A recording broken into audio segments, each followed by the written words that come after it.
Infinity Kingdom is a game of war, and in this video you're gonna watch my alliance and I take a capital city.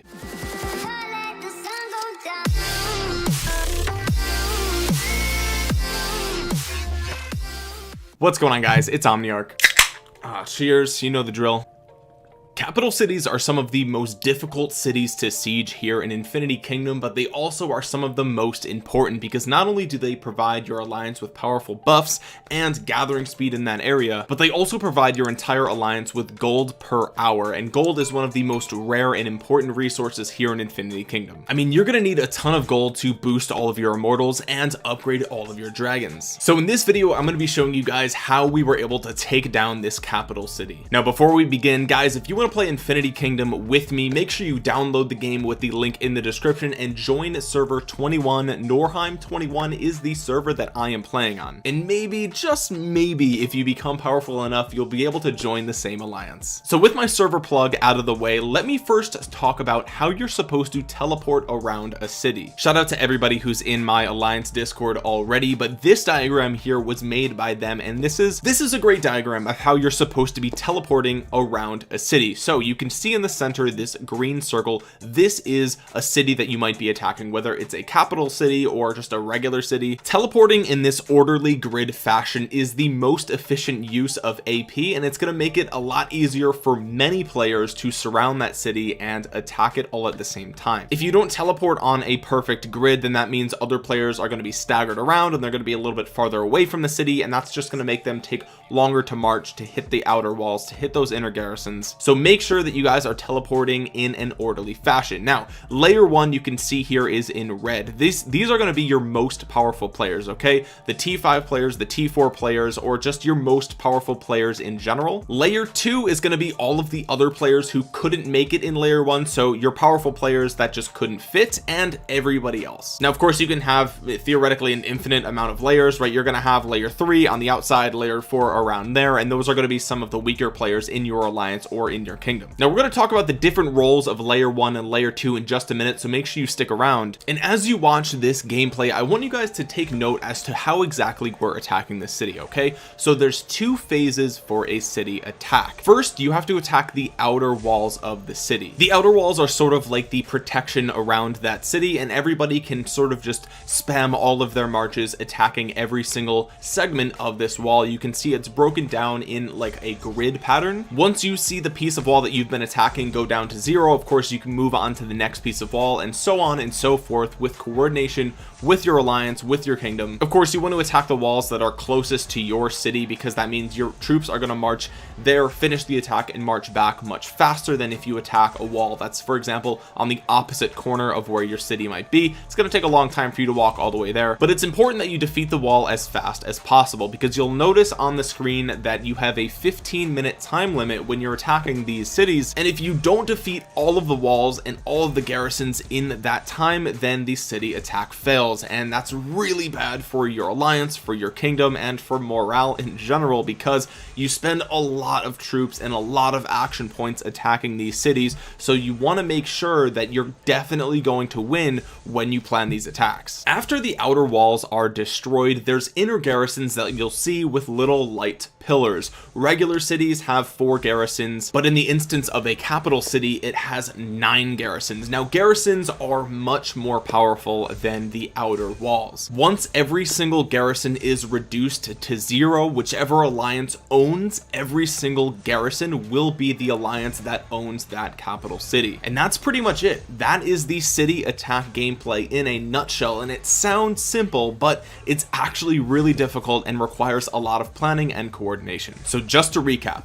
teleport around that city as neatly as possible with your strongest players on the first layer and the second layer, then all the additional players on the outside. Then you want to destroy the wall around that city, and finally you want to destroy all of the inner garrisons and have a single alliance capture all of those garrisons. So let me give you guys a couple of tips when it comes to sieging a city, whether it's a regular city or a capital city or whatever the case might be.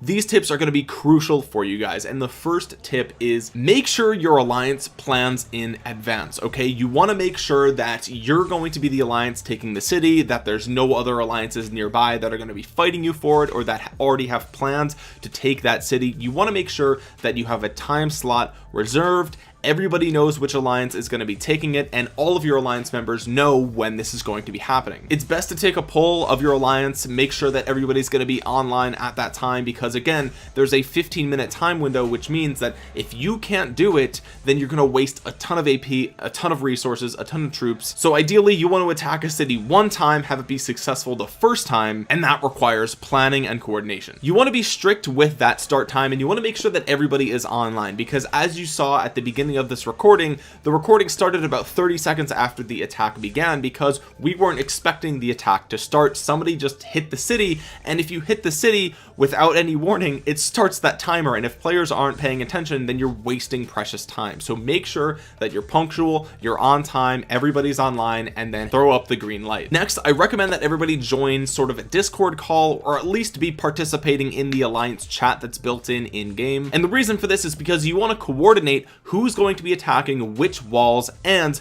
what order of garrisons you're going to be attacking. Garrisons deal a ton of damage to your armies, so it's better for you and for everybody if you coordinate to attack the same garrisons all at the same time. So essentially you want to defeat them in order. The way that my alliance and other members of my kingdom do this is that they do top left to bottom right. So it's just like reading a book. You read left to right, top to bottom, right? So that's pretty much how most alliances will attack these garrisons. Again, starting with the top left corner, then doing the top right corner, or in the case of a capital, it's going to be the top center garrison, then it'll be the top right corner, because again, there's 9, and then middle left, and so on and so forth. The next tip that I want to give you guys is only use your strongest marches on the garrisons. If you're attacking the city walls, it's fine. You know, if you have a couple of armies that are decently strong, you could use those armies to attack those city walls. Ideally, you want to use your strongest army, but you know, for the walls, it's not that big of a deal. But the garrisons deal probably 3 times more dead troops on average compared to the wall attacks. So again, when those walls crumble and the garrisons arrive,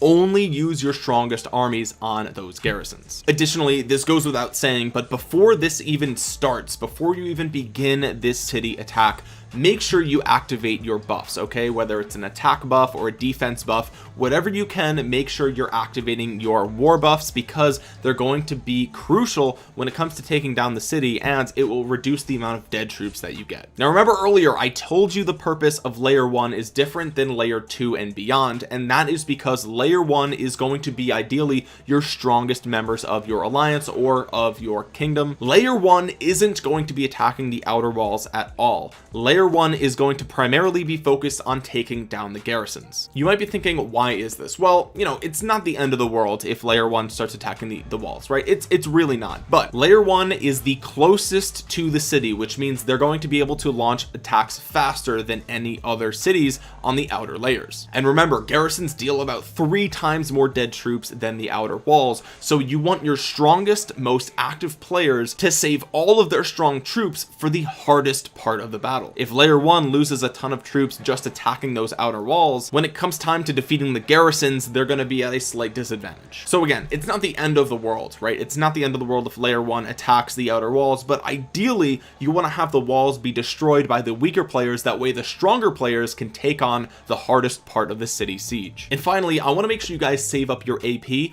before the city siege even starts. If your alliance has been planning this for 12 hours, for example, and you know exactly when this is going to happen, make sure you don't spend all of your AP killing gnomes in the open field or defeating the world bosses. Again, you want to be able to defeat the city on the first go around, which means you don't want to end up losing just because players run out of AP to attack that city. So make sure you save all of your AP and use as much of it bottled up as you can that you can realistically spare. And as long as you guys follow these tips and you have enough strong players in your alliance, you should have a pretty good time taking down these cities. With that being said, guys, if you enjoyed this video, if you found it useful or entertaining or anything like that, make sure you drop a thumbs up on it. It really does help out my channel a ton. It's the fastest and most free way to support the channel, and when you do that, it helps get this video out in front of other Infinity Kingdom players using the YouTube algorithm. Of course, if you're new here, make sure you subscribe to the channel and click that bell to be notified the next time that I upload an Infinity Kingdom video. And of course, if you have any questions or any city siege tips, make sure you drop them in the comments section below. I'll be down there talking to as many of you as I possibly can. As always, my social media links are in the description below, so make sure you follow me over on Instagram, Twitter, Facebook, Discord.